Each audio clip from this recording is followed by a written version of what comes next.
السلام علیکم ورحمۃ اللہ وبرکاتہ۔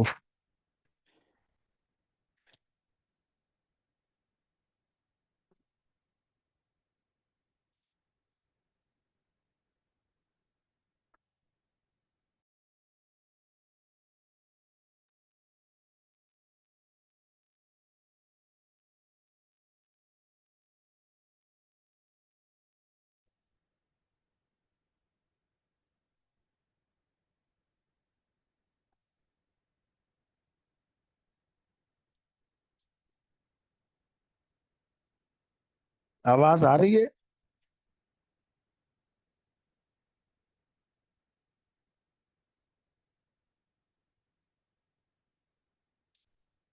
جی، بسم اللہ الرحمن الرحیم۔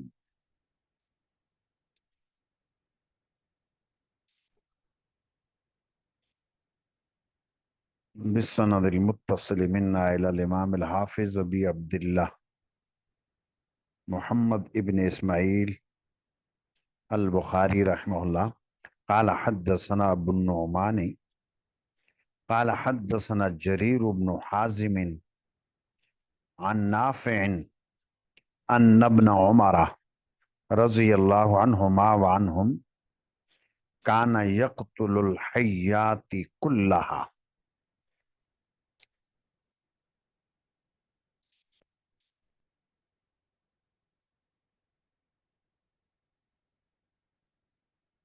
حضرت نافع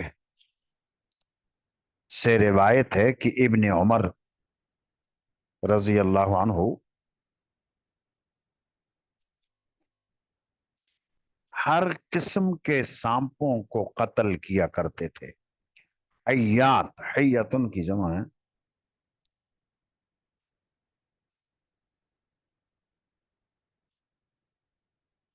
یعنی کوئی بھی سانپ ہو،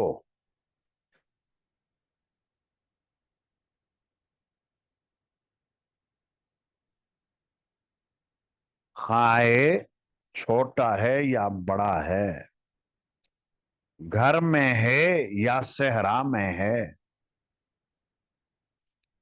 سفید رنگ کا ہے یا کالا ہے، کوئی سا بھی، تو ابن عمر کا طرز عمل یہ تھا کہ جہاں کوئی سانپ ملا قتل کر دیتے تھے۔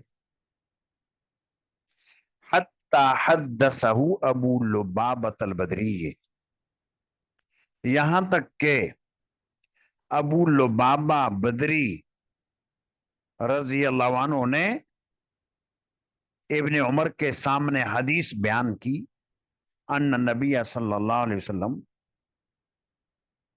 نہا عن قتل جنان البیوت، جنان جان کی جمع ہے اور جان کہا جاتا ہے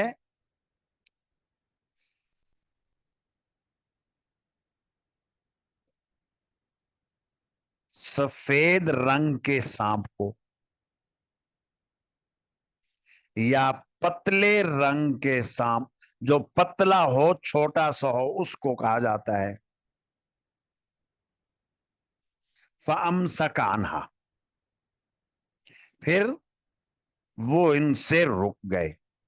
ابو لبابہ بدری رضی اللہ عنہ نے ابن عمر کو حضور علیہ الصلوۃ والسلام کی یہ حدیث سنائی، نہا عن قتل الجنان البیوت، گھروں میں جو پتلے سانپ ہوتے ہیں یا گھروں میں جو سفید سانپ ہوتے ہیں ان کو قتل کرنے سے منع فرمایا، تو وہ رک گئے، یعنی پھر ہر طرح کے سانپوں کو قتل نہ کیا کرتے تھے۔ امام بخاری رحمت اللہ علیہ کا مقصد تو صرف اتنا ہے کہ اس روایت کے اندر جو آئے ابو لبابہ، یہ بدری صحابہ کرام میں سے ہیں، تو اس معمولی مناسبت سے